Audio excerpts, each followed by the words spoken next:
In the spring of 1860, along the humid banks of the Savannah River in coastal Georgia, a scandal unfolded that would forever stain the reputation of one of the wealthiest families in the region. At Magnolia Heights, a sprawling cotton plantation of nearly 4,000 acres worked by 230 enslaved souls, Colonel Thaddeus Whitmore took an enslaved woman named Celia as his mistress, installed her in rooms adjacent to his own chambers, dressed her in silks meant for white women, and within 18 months presented her at a dinner party as his wife after the mysterious death of his first spouse. You are watching Shadows of the South, where we unearth the most disturbing and forgotten stories of the slave-holding South, tales that reveal the moral rot at the heart of an empire built on human bondage. Colonel Thaddeus Whitmore was 43 years old in 1860, a man of considerable education, having studied law at the College of William and Mary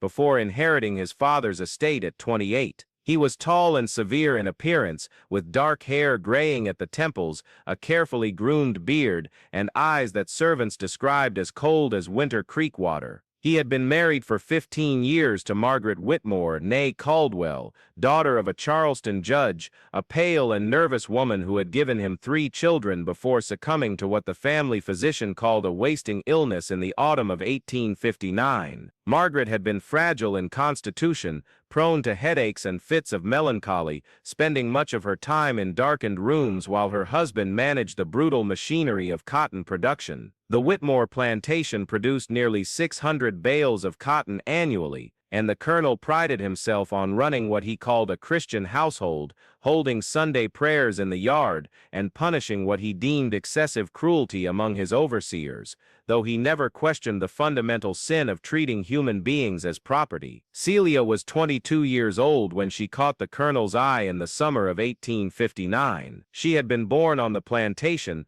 the daughter of a woman named Ruth, who worked in the main house as a laundress, and her father was unknown, though whispered to be one of the colonel's cousins who had visited frequently when Celia was conceived. From childhood, Celia had been assigned to work inside the great house, first as a child minding the younger Whitmore children, then as a seamstress and lady's maid to Margaret herself. She was remarkable in appearance, with skin the color of polished walnut, high cheekbones, and large dark eyes that seemed to hold both intelligence and a carefully cultivated deference. She could read, having been taught secretly by Margaret, who believed, despite her husband's warnings, that it was a Christian duty to educate those in bondage. Celia was quiet and observant, moving through the house like a shadow, seeing everything, revealing nothing, her mind constantly cataloging the weaknesses and dependencies of those who claimed to own her. The other enslaved people who formed the inner circle of the Whitmore household were a small group who lived in the cabins closest to the main house. There was Moses,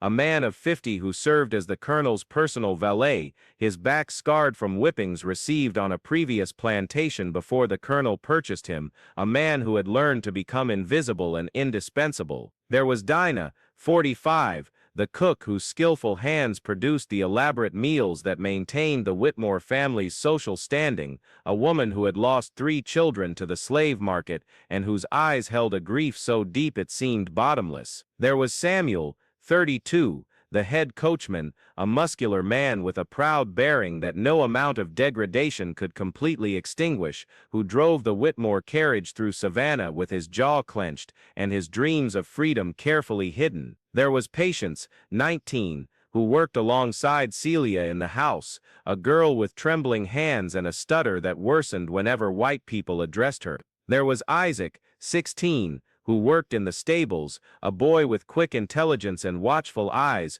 who understood that his youth would not protect him forever from the plantation's violence. And there was Beulah, 68, the oldest enslaved woman on the property, who remembered being brought from Virginia as a child, and who had delivered most of the enslaved children born at Magnolia Heights, a woman who carried the stories of 3 generations in her memory. The change began in the late summer of 1859, when Margaret's illness worsened and she became bedridden, requiring constant attendance, the colonel assigned Celia to be his wife's primary caregiver, and in those long weeks of illness, as Celia moved in and out of the sick room carrying basins and medicines, the colonel began to watch her with an intensity that the other house servants noticed and feared. Margaret died on a cool October morning, and the colonel's grief seemed genuine enough, but within 3 weeks he had moved Celia from her small room near the kitchen to a chamber on the second floor, just down the hall from his own bedroom. The other enslaved people in the house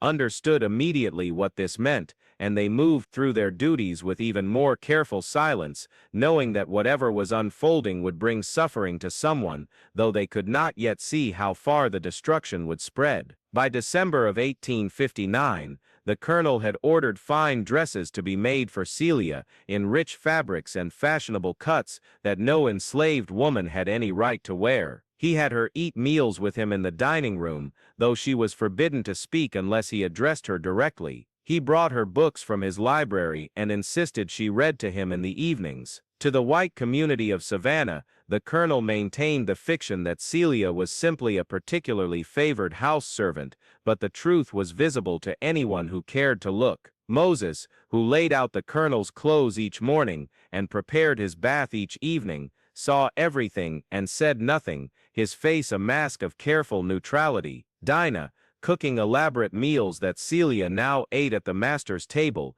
felt a mixture of pity and resentment toward the younger woman, knowing that Celia had not chosen this fate, but was making calculations about survival that Dinah herself had made many years before. Pause for a moment and reflect on this truth that the enslaved understood instinctively. In a system where you owned nothing, not even your own body, every choice was a negotiation with death, and those who judged the survival strategies of the enslaved had never faced such impossible mathematics. Celia's transformation was both external and internal. She learned to carry herself differently, to speak with more confidence, to understand the social codes of the white planter class by observation, since she could never truly belong to it. The colonel seemed intoxicated by this transformation, by the power of taking a woman who had been property and elevating her to something that resembled a companion, though she remained his legal property nonetheless. He talked to her about his business concerns,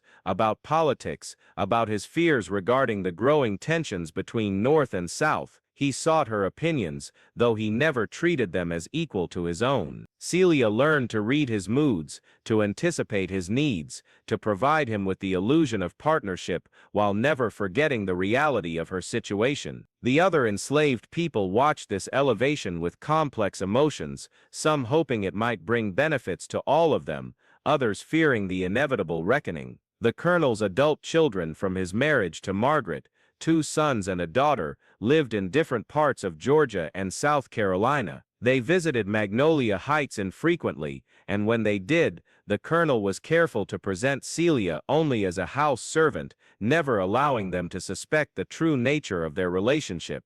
But servants talk, and letters travel, and by the spring of 1860, rumors had begun to circulate among the planter families of Savannah. The colonel's behavior was not unique in the slave-holding South, where white men routinely took enslaved women as concubines, but there was an unwritten rule about such arrangements: they were to remain hidden, shameful and temporary. The colonel's open elevation of Celia violated these unspoken boundaries, and it made other planters uncomfortable because it exposed too clearly the sexual violence that undergirded their entire society. In May of 1860, something shifted in the colonel's plans. He approached Reverend Jonathan Hartwell, the pastor of Savannah's First Presbyterian Church, with an extraordinary request. The colonel claimed that Celia was not truly enslaved, that she was the daughter of a free woman of color from Charleston who had been wrongly held in bondage, and that he had recently discovered documentation proving her free status. He asked Reverend Hartwell to quietly perform a marriage ceremony, presenting it as an act of Christian redemption, correcting a terrible injustice. Reverend Hartwell, a cautious man of 55 who had built his career on avoiding controversy while maintaining the moral legitimacy of slavery, was deeply troubled by this request. He knew the colonel's story was almost certainly a fabrication, but he also knew that refusing a man of the colonel's wealth and influence could be dangerous. The Reverend spent a week in prayer and consultation with his wife, a sharp-minded woman named Abigail, who understood society's workings better than her husband. She advised him to refuse, warning that performing such a ceremony would destroy his reputation and the church's standing in the community. The Reverend ultimately declined the colonel's request, citing concerns about the validity of the documentation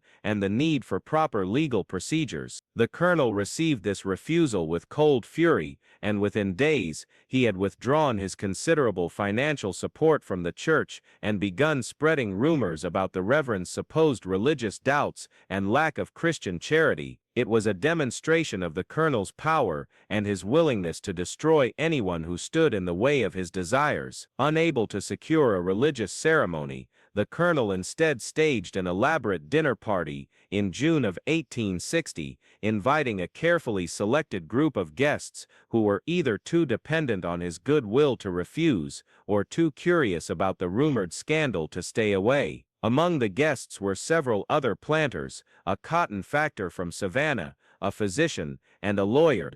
The colonel announced that he was introducing his new wife, a woman he identified as Celia Whitmore, and he presented forged papers claiming she had been born free in Charleston. The guests sat in stunned silence as Celia entered the dining room, dressed in a gown of emerald silk, her hair elaborately styled, moving with a grace that years of service in the great house had taught her. She spoke little during the dinner, but when she did speak, her voice was steady, and her words carefully chosen. The other guests addressed her with strained politeness, their discomfort palpable, their minds racing with the implications of what they were witnessing. The servants who worked that dinner, including Moses and Dinah, moved through their duties with faces carefully blank, though their hearts were filled with dread. They knew that this public spectacle would bring consequences, that white society would not tolerate such an open violation of racial boundaries, regardless of whatever papers the colonel had fabricated. Samuel, driving guests home in the carriage after the dinner, heard their whispered conversations, their outrage and fascination, and he understood that violence was coming, though he did not yet know what form it would take. In a society where even love was property, where the boundaries between human and chattel were supposedly absolute, the colonel's actions represented a kind of madness, an attempt to remake reality through wealth and will. The backlash was swift and comprehensive. Within days, the colonel's peers began to socially isolate him. Invitations to social events ceased, business relationships became strained. The cotton factor who had attended the dinner informed the colonel that he could no longer represent Magnolia Heights cotton in Savannah, citing concerns from his other clients. The lawyer, who had initially seemed sympathetic, quietly advised the colonel that his forged documents would not withstand legal scrutiny and that he was exposing himself to potential criminal charges. The physician,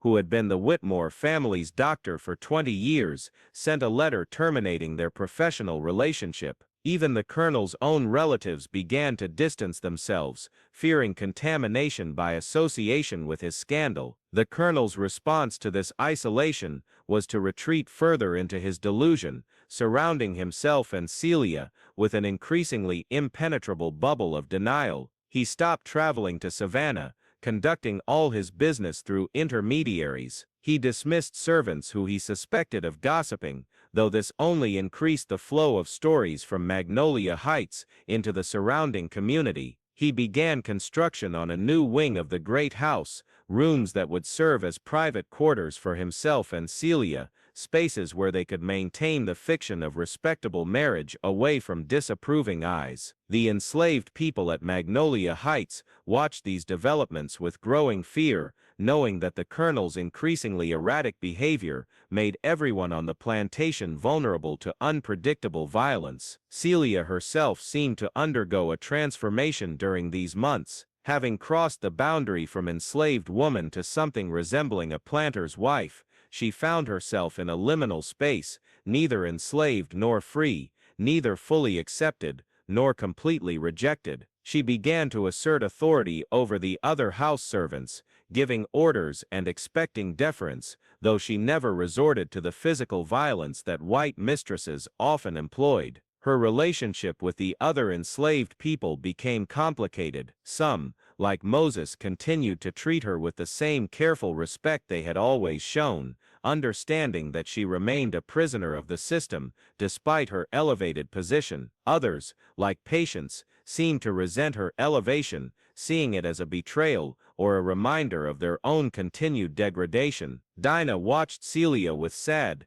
knowing eyes, seeing in the younger woman's situation an amplified version of compromises that all enslaved women were forced to make, the impossible calculations of survival in a world that treated their bodies as commodities. By August of 1860, the colonel had stopped pretending to engage with normal society. He spent his days managing the plantation's operations with increasing harshness, as if the cotton itself had become the only relationship that still made sense to him. The overseers reported that he had become more exacting, more prone to anger, more willing to approve severe punishments for minor infractions. The enslaved workers in the fields felt the change, the tightening of control, the increase in surveillance and discipline. Production increased slightly, but at a terrible cost in human suffering. The great house itself became a strange, isolated world, where the colonel and Celia maintained their fiction of marriage,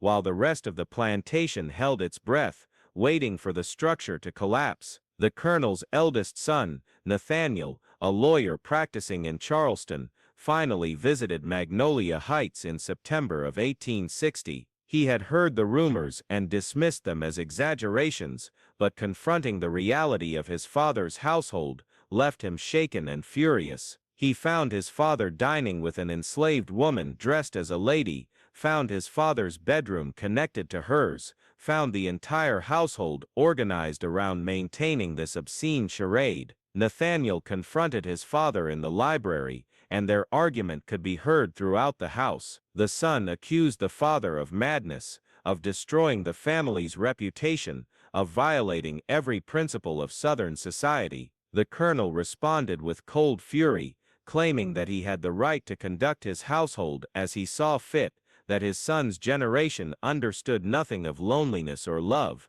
that the papers proving Celia's free status were legitimate. The argument ended with Nathaniel storming out, vowing to consult with lawyers about having his father declared incompetent and taking control of the estate. The enslaved people at Magnolia Heights understood that Nathaniel's visit marked a turning point. Moses, who had served the colonel faithfully for 15 years, began to make quiet preparations for chaos. He hid away small amounts of food, identified escape routes, mentally cataloged which white people in the area might be sympathetic to enslaved people fleeing a collapsing plantation. Samuel began to have whispered conversations with other enslaved men, discussing what they might do if the plantation descended into violence, whether they should attempt escape or simply try to survive whatever storm was coming. Isaac, the stable boy, started sleeping with his few possessions packed and ready, prepared to run if necessary. The women, Dinah and Patience and Beulah, prepared in their own ways, knowing that women's options for escape were even more limited, that their best hope was to become invisible during whatever upheaval was approaching. Celia herself seemed to understand that her position had become untenable. She began spending more time alone, reading in her chamber, staring out the windows at the cotton fields stretching to the horizon. She spoke less, smiled rarely, and the animation that had characterized her earlier transformation faded. She had achieved something that no enslaved woman should have been able to achieve, but the cost was becoming clear. She was hated by white society for her presumption, resented by some of the enslaved for her elevation, and utterly dependent on a man whose grip on reality seemed to be slipping. She had become a living symbol of the impossibility of her situation, of the fundamental incoherence of a society built on racial slavery while claiming Christian morality and civilized values. October brought the first real violence. A group of young white men from Savannah, sons of planters and merchants, who saw themselves as defenders of social order, rode out to Magnolia Heights one night. They came drunk and angry, carrying torches and rifles, intending to terrorize the colonel into abandoning his scandalous household arrangement. They fired shots into the air, shouted threats and obscenities, and demanded that the colonel come out and face them. The colonel, armed and perhaps welcome a confrontation that would force a resolution, emerged onto the front porch with a rifle in his hands. For a long moment, the two groups faced each other in the firelight, the young men on horseback and the colonel standing alone, and the entire plantation held its breath. Finally, one of the older men in the group, perhaps recognizing how close they had come to murder and its legal consequences, called for the others to withdraw. They rode away still shouting threats, leaving the colonel standing on his porch, trembling with rage and fear. Inside the house, Celia had watched from an upstairs window, understanding that the violence would return, that the young men's withdrawal was temporary, that Southern society would not tolerate the colonel's transgression indefinitely. She had achieved an impossible elevation, but she remained property, and property could be destroyed without legal consequence. That night, she barely slept, and when she did, she dreamed of fire. The colonel's behavior after the night raid became increasingly paranoid and erratic. He armed several of the enslaved men, including Moses and Samuel, ordering them to patrol the plantation boundaries at night and to shoot any intruders. This decision horrified the neighboring planters,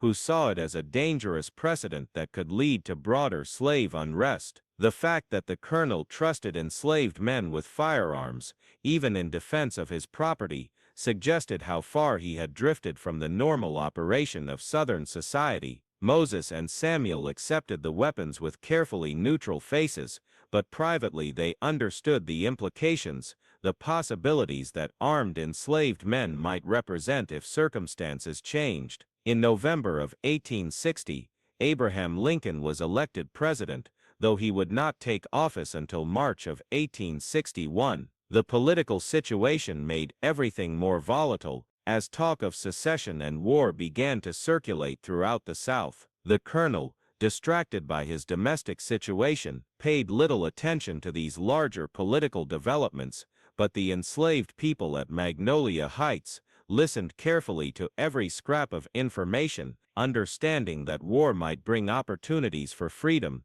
that peaceful times never would. Pause and consider what it meant to be enslaved during this period, to watch white society begin to tear itself apart over the question of slavery's expansion, while remaining utterly silent about slavery's fundamental immorality, to understand that your freedom might depend not on justice, but on white people's willingness to slaughter each other in sufficient numbers. December brought the first real cold, and with it, a kind of terrible inevitability. The colonel had become a recluse, leaving the plantation only for the most essential business. His relationship with Celia seemed to have changed, becoming more desperate and possessive. He refused to let her out of his sight for more than a few hours, as if afraid that she might escape, or that someone might take her from him. Celia herself seemed to have accepted her fate, moving through the great house, like a ghost in silk dresses, beautiful and silent and utterly trapped. The other servants avoided her when possible, not out of hostility, but because her presence reminded them too painfully of the impossibility of their own situations, the way that even apparent elevation remained imprisonment. What happened to Celia in Alabama remains uncertain. The historical record, such as it is, falls silent about her fate. Perhaps she disappeared into the vast anonymous population of enslaved women in the Deep South. Perhaps she survived to see emancipation in 1865. Perhaps she died on that Alabama plantation, her name forgotten, her brief elevation into the colonel's household remembered only as a scandal that respectable people learned to forget. The children she might have borne, if there were any, would have been enslaved regardless of their father's identity, would have carried no legal claim to the Whitmore name or property,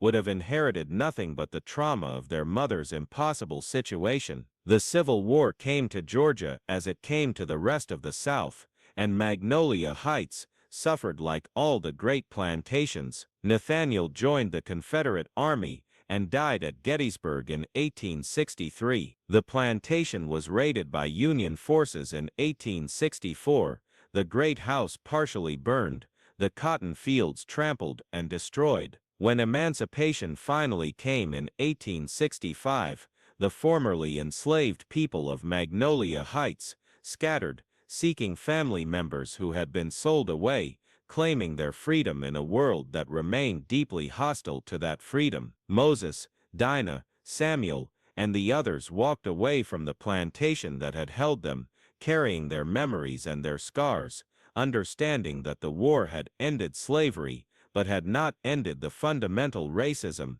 that had made slavery possible. These stories reveal the moral price of power and the silence that the South preferred to forget. The tale of Colonel Whitmore and Celia exposes the fundamental contradiction at the heart of the slave-holding South, a society that claimed Christian morality while treating human beings as property, that spoke of honor while building its wealth on rape and forced labor, that prided itself on civilization while maintaining its order through violence and terror. The Colonel's attempt to elevate Celia was not, as he believed, an act of love transcending boundaries, but rather a final demonstration of his power over her, his ability to reshape her life according to his desires, without ever granting her true autonomy or freedom. His tragedy was not that society rejected his love, but that he never understood that genuine love was impossible within the master-slave relationship,